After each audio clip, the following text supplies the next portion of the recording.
Hey, what is going on guys? RvzStealth here, and in today's video, we're going to be taking a look at the most played champions in Challenger on the Korean server for this patch. Now with these champions being the most played champions in Challenger, it means in a sense that if you can play these champions at a pretty good level, and if you have good knowledge of these champions, then they are probably the best champions that you can pick right now. Now obviously if you don't play them, like a lot of these champions are pretty high skilled, so if you don't play a lot of them, then you're probably not going to perform very well on them. But if you do play them a lot and you do have a lot of practice on them, then they are going to be very strong picks. So with that being said, let's get started. So the last time I did this video back in, I think it was 6.23, we took a look at the top 3 most played champions for each role, and that's what we're gonna do in this video as well. So we're gonna start off actually in the support role here, and the most played support in this patch right now is Zyra. So Zyra probably has one of the best laning phases for any support champion. She does a really good job against any melee support because her poke in the laning phase is pretty much unmatched, especially if she is going up against a melee support champion.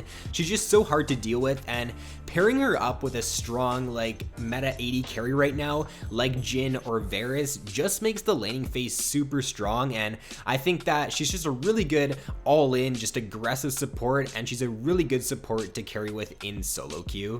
And then the second and third most picked supports for this patch are Thresh and Malzahar. So Thresh, I don't think there's really anything too special about him in this patch specifically that's seeing him have like a pretty high pick rate. I just think that it's because he does have a lot of playmaking potential, and because of that he's always going to have a pretty high pick rate. Like Lee Sin and Yasuo for example, there are other champions like that to where no matter how much they get nerfed and no matter how bad or good they are, they're always going to have a pretty high pick rate. But for Malzahar, I think that Malzahar is just super strong right now if you can play him correctly. I have definitely seen some pretty crappy Malzahar players though, so if I were to give you like one good tip for playing Malzahar is to try to rush that level 2 and go for an all-in if you do hit that level 2 before your opponent. Malzahar's level 2 damage is pretty much unmatched by any other support in the game, so if you can get that level 2 and you can get your EW off on the opponent, then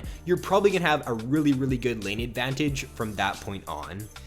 And if we take a look at the AD carry role now for this patch, the most picked AD carry is Jhin. So I think that Jhin, he's most picked because number one, I guess he is like obviously a pretty strong pick right now, but he's also probably most picked in Korea because he is a really good playmaking AD carry. He does have quite a higher skill cap than most of the other AD carries, and usually people in Korea, they do like to play AD carry champions and just champions in general that do have higher skill caps and that do have a lot of playmaking potential. So with Jhin, you definitely have a lot of that with your W and your ultimate. You do have like a really strong kit right now in this meta for AD carry too, because any AD carry champion who doesn't provide any sort of utility is definitely not very strong right now, because AD carry champions, they just die so fast, and you either need to have some sort of strong crowd control or good range to be effective right now, and Jhin has both of those, which is why he is a pretty strong AD carry in this meta. And then the second and third most picked AD carries for this patch are Varus and Ezreal. So Ezreal is kind of the same for Thresh. He's always going to have a very high pick rate because he is a more skilled AD carry champion, and those players in the higher elos, they do like to play those more skilled type champions. But as for Varus, Varus is kind of like popped out of nowhere here after he did get those buffs. I think it was in either 6.23 or it might have actually been in this patch. It was one of these last few patches to where he got a buff to his passive, and that definitely saw him rise in popularity quite a bit. A lot of players are picking him up now, and I think it's because of number one, because of that buff, and number two, because he does provide that utility with his ultimate, and having utility right now on an AD carry champion is definitely going to make you a lot more useful than the average AD carry. So I think right now Varus, he also does have a really strong laning phase with a few select supports. So someone like a Zyra or a Malzahar right now, he can do super well with, because once you hit that level 6, you throw the Varus ultimate down and the Zyra either follows up with her ultimate or Malzahar follows up with his ultimate, and you've pretty much got yourself a free kill right there. So if we move over to the mid lane now, the most picked mid laner for this patch is Katarina. So this one's really not much of a surprise to me here because Katarina is probably one of the most, or she's one of the champions in the mid lane right now who has just super strong outplay potential. Her mobility is really good with her, just her ability to reset her jump. It just makes it so hard to play against her, and it just makes her a great pick against any mid lane champion who does rely on hitting skill shots to deal their damage. And a lot of meta mid laners right now, they do rely on hitting those skill shots, which does make Katarina a pretty good pick right now. She also does have like super strong carry potential. If you know what you're doing with Katarina in team fights, then you can basically solo carry a team fight with the amount of AoE damage you can do, and just with how hard you are to catch out in team fights with your mobility. Now the second most played mid laner in this patch is actually quite a surprise to me, but it is AP Echo Mid. Now Echo Mid, he is played a lot in the higher elos in like pretty much every server. I know that a lot of the top ranked players though in the Korean server, they actually have Echo as one of their most played mid lane champions. I think he was actually played in competitive. I think it was in the EU LCS maybe, or it was in the LCK, but he's played right now as a good pick against Syndra, because with Syndra, you just use your ultimate as Echo whenever Syndra tries to burst you down, and it's not like a hard counter or anything because Syndra is still gonna make you use your ultimate, but you can definitely just avoid getting one-shotted by Syndra by playing that Echo, and he can also do really well against any like ranged squishy mid lane champion. I played a lot of Echo mid recently, and I found that playing him into someone like a Lux or just any one of those skill shot reliant mid lane champions, he can do well against, due to the fact that he does have his E, which he can use to dodge those abilities, and then he can just jump on the opponent after he does end up dodging them. And then for the third most picked mid laner in this patch, it's actually Corki. Now if you guys don't know, or if you didn't see my recent video, Corki is actually my most played champion this season, and I do have like a 77% win rate on him now. It dropped a little bit, but I used to have like over an 80% win rate on this champion in the mid lane. I think that he's just way too strong right now in the mid lane. He's just a really good pick, and I guess that right now in the Korean server, a lot of players are picking up on that, and they're realizing that Corki mid does have a lot of potential. Now I think the main reason to why Corki mid is so strong is, well, there's a few reasons. The first one is because he's got the best mid game power spike probably for any mid lane champion. Another good reason is because his package just allows him to roam super well at level 6, and whenever he does have his package up, it just allows his laners to play more aggressive, and the enemy laners, they really can't go aggressive once you have your package as Corki, because if they do, and if you move out of lane, you can just use your package either bot lane or top lane and pick up some pretty free kills.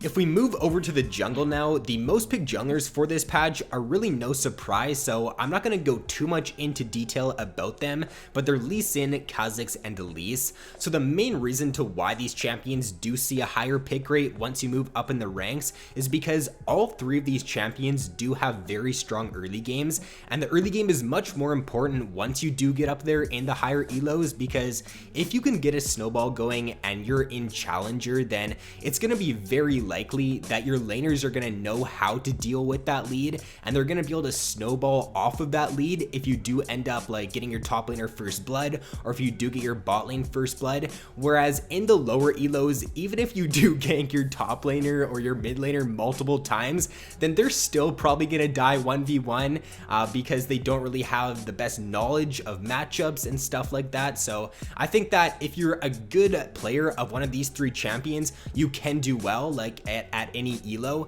but they're definitely a lot stronger in the higher ranks for sure. And then to round out the video here, if we move over to the top lane, the most picked top laner in this patch is Jace. So Jace is probably one of the most obnoxious top laners to play against, just because he really doesn't have a hard counter in the laning phase. If you are playing a melee champion in lane, then you pretty much lose lane automatically if the Jace knows what he's doing. He's got a 58% win rate right now in Challenger, which just shows how strong of a champion he is. He is even getting indirectly buffed in 7.2 with the changes to lethality, so he's gonna get even stronger in this next patch, so I would definitely recommend picking up Jace if you haven't already. And then the second and third most picked top laners are Maokai and actually Singe. So I'm not really sure as to why Singe does have such a high pick rate in Challenger. I don't think he's like super strong or anything. It might be because of like the Dark Seal like stacking that a lot of players do, which just makes his early game super strong. He is a pretty annoying champion to deal with, that's for sure, but I definitely don't think he has the raw carry potential that other top laners do, like a Jace for example, or like a Riven. He's just probably one of the most annoying top laners to deal with, and I guess if you do like know what you're doing on Singe and you know how to proxy and you know how to draw pressure, then you can carry by doing that. But if your lanes do fall behind and they just don't end up doing pretty well in the early game, then it is definitely going to be harder to carry on Singed. And as for Maokai, he definitely does abuse Courage of the Colossus really well right now. He is a pretty solid tank in the top lane, and with Poppy getting nerfed in this patch, that's probably why he did see a little bit of a rise in popularity. So that is going to be all for this video, guys. If you did enjoy, then please be sure to leave a like and subscribe if you have yet to already. So with that being said, thanks for watching, have an awesome day, and I will see you in my next video.